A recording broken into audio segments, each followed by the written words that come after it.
அஸ்ஸலாமு அலைக்கும். இன்னைக்கு ரபியா குக்கிங்கில் வந்து என்ன செஞ்சு பார்க்க போகிறோம் என்னென்னா ப்ரௌனி கேக்கு தாங்க செஞ்சு பார்க்க போகிறேன். என்னோட பையன் கேட்டான்னு சொல்லிட்டு நான் வந்து கேக்கு இதுவரை செஞ்சது ஃபஸ்ட்டு ஒரு 5-6 வருஷத்துக்கு முன்னால் கேக் செஞ்சுருக்கேன். ஆனால் அது வந்து எங்கள் வீட்டில் முட்டைக்கோஸ் மாதிரி இருக்குன்னு சொல்லிட்டாங்க. அதில் வந்து நான் கேக்கு செய்யறதை விட்டுட்டேன்.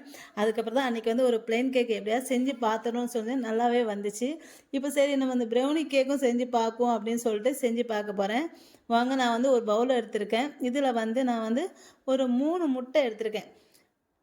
3 முட்டை எடுத்திருக்கேன். அடுத்து வந்து சுகர் வந்து நான் பவுட்ரு பண்ணி வச்சுருக்கேன். அது வந்து 225 கிராம் நான் வந்து பவுட்ரு பண்ணி வச்சுருக்கேன். அதையும் வந்து சேர்த்துக்கிறேன். இப்போ இது ரெண்டையும் சேர்த்துட்டு நல்லா பீட் பண்ணிக்கணும். இது எப்படி வரும்னு தெரியல. எப்படி வந்தாலும் வீடியோ வந்து அப்லோட் பண்ணிடுவேன். நீங்கள் பார்த்துட்டு எப்படி இருக்குன்னு சொல்லுங்கள்.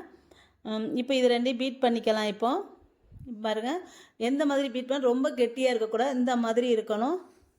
இந்த மாதிரி பீட் பண்ணிக்கோங்க. அடுத்து வந்து இதில் வந்து நான் என்ன 1.5 ஸ்பூன் வெனிலா எசன்ஸ் வந்து சேர்த்துக்கிறேன்.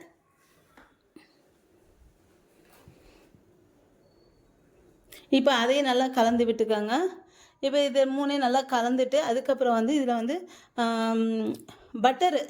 பட்டர் வந்து ஒரு 75 கிராம் சேர்த்துக்கிறேன். அடுத்து வந்து ஆயில் வந்து ஒரு 75 கிராம் சேர்த்துக்கிறேன். நான் வந்து இது வந்து எம்எல் கணக்கு இல்லை, கிராம் கணக்கு தான் சொல்கிறேன். எல்லாமே கிராம் கணக்கு சொல்லுறேன். அதே மாதிரி செஞ்சு பாருங்கள். 75 கிராம் பட்டரு, 75 கிராம் ஆயில். இது வந்து இப்போ இதையும் சேர்த்து நல்லா கலந்து விட்டுக்கணும். அடுத்து வந்து ஒரு 60 கிராம் கோகோ பவுட்ரு வந்து ஒரு 60 கிராம் சேர்த்துக்கிறேன். இப்போ இதையும் எல்லாம் சேர்த்து நல்லா மிக்ஸ் பண்ணிக்கோங்க.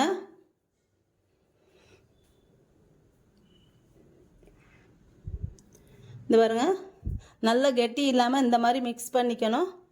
அடுத்து வந்து இதில் வந்து ஒரு 100 கிராம் மைதா வந்து சேர்த்துக்கிறேன். இந்த கோகோ பவுட்ரு மைதா ரெண்டையுமே நல்லா சளிச்சுக்கோங்க. சளிச்சு எடுத்து வச்சுட்டு சேர்த்துக்கோங்க, ஏன்னா கட்டி விழக்கூடாது.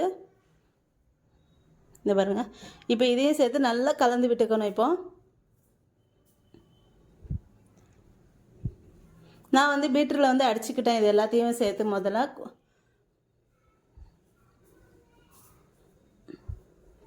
இந்த பாருங்க, இந்த மாதிரி அடித்து எடுத்துக்கணும்.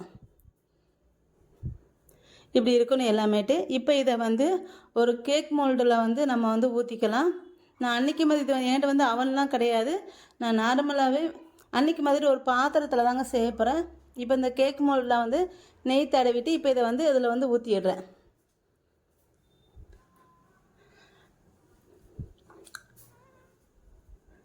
இது நல்லா வலித்து நல்லா செட் பண்ணி ஊற்றிக்கணும். இதை வந்து கட்டி, அதாவது இந்த ஒரு மாதிரி வரும், அது வரக்கூடாதுங்கிறதுக்காண்டி அது இலக்க மாதிரி வரும். அன்றைக்கி கொஞ்சம் கேக்கில் அந்த மாதிரி தான் இருந்துச்சு. ஆனால் கேக்கு நல்லா டேஸ்ட்டாக இருந்துச்சு. அந்த மாதிரி வரக்கூடாதுங்கிறதுக்கு நல்லா தட்டிக்கணும். இதை வந்து இந்த பாருங்க, இந்த மாதிரி நல்லா தட்டிக்கங்க. அதாவது நல்லா செட் ஆகணும் அந்த மாவு வந்து, அதுக்காக நல்லா தட்டி விட்டுக்கணும். கடைசியாட்டு வந்து ஒரு 15 பாதாம் வந்து நான் வந்து இது வந்து ஆப்ஷனல் தான், நீங்கள் வேணா சேர்த்துக்கோங்க, இல்லைன்னா வேண்டாம். இது பார்க்குறதுக்கும் சாப்பிட்றதுக்கும் நல்லாயிருக்கும் சேர்த்திங்கன்னா, அதனால் நான் சேர்த்துருக்கேன். ஒரு 15 பாதாம் நல்லா தட்டிட்டு சேர்த்துக்கணும். அடுத்து வந்து இந்த பேன் எடுத்துருக்கேன். இந்த பேனை வந்து ஒரு 10 நிமிஷம் ஃப்ரீ ஹீட் பண்ணிக்கணும். நான் இந்த மாதிரி ஒரு பெரிய இது போடுறேன், ஆனால் இது வந்து செட் ஆகலை, அதனால் இதை வந்து எடுத்துட்றேன். எடுத்துகிட்டு அன்றைக்கி போட்டு அந்த சின்ன தட்டே போட்டுக்கலாம். ஸ்டாண்டு வந்து இப்போ இது ஒரு 10 நிமிஷம் ப்ரீ ஹீட் ஆகிடுச்சு. ஆனதுக்கப்புறம் அந்த கேக் எடுத்து வச்சுருக்கோம்னா அந்த அந்த அந்த பவுலை வந்து இதில் வந்து எடுத்து வச்சிடலாம். எடுத்து வச்சுட்டு நான் வந்து இதுக்கு என்ன போட்டு சாதாரணமாக வீட்டில் ஒரு மூடி வச்சுருப்போம் பார்த்தீங்களா, அந்த சாப்பாடுலாம் மூடுவோம்னா அந்த மாதிரி ஒரு மூடி வச்சு தான் நான் மூட போகிறேன். இந்த பாருங்கள், நான் ஒரு சில்வர் மூடி இது வச்சு தான் மூடி நான் இதை வந்து ஒரு 45 நிமிஷம் இதை வந்து வச்சிட்டேன். லோ ஃப்ளேமில் வச்சு 45 நிமிஷம் வச்சுடுங்க இதை வந்து. இப்போ இதை எடுத்து பார்க்கலாம், எப்படி வந்திருக்கு சொல்லிட்டு பார்க்கலாம். இப்போ இதை வந்து ஒரு டூத்பிக் வச்சு குத்தி பார்க்கணும். அது ஒட்டாமல் வந்துச்சுன்னா கேக் வந்து ரெடி ஆகிடுச்சின்னு அர்த்தம். இந்த பாருங்க, ஒட்டவே இல்லை, கேக் வந்து ரெடி ஆகிடுச்சு. இப்போ இந்த கேக்கை வந்து ஆற வச்சு எடுத்துக்கலாம்.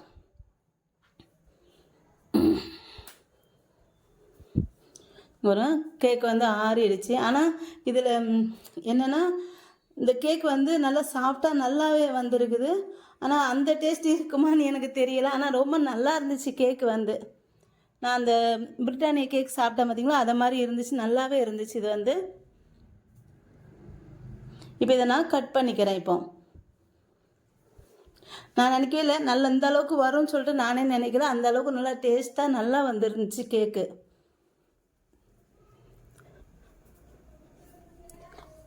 நம்ம வீட்டிலே இந்த மாதிரி நம்ம பிள்ளைங்களுக்கு இந்த மாதிரி செஞ்சு கொடுக்கலாம், விரும்பி சாப்பிடுவாங்க.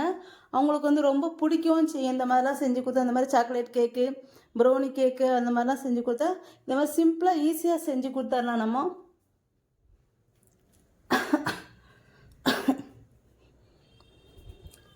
நல்லா சாஃப்டாக நல்லா இருக்குது.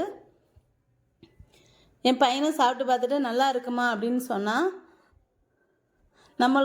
எனக்கு வந்து கேக்கே செய்ய தெரியாத அளவுக்கு இந்த அளவுக்காக செய்கிறேனே சொல்லிட்டு இதாக இருக்குது, நல்லாவே வந்திருக்கு.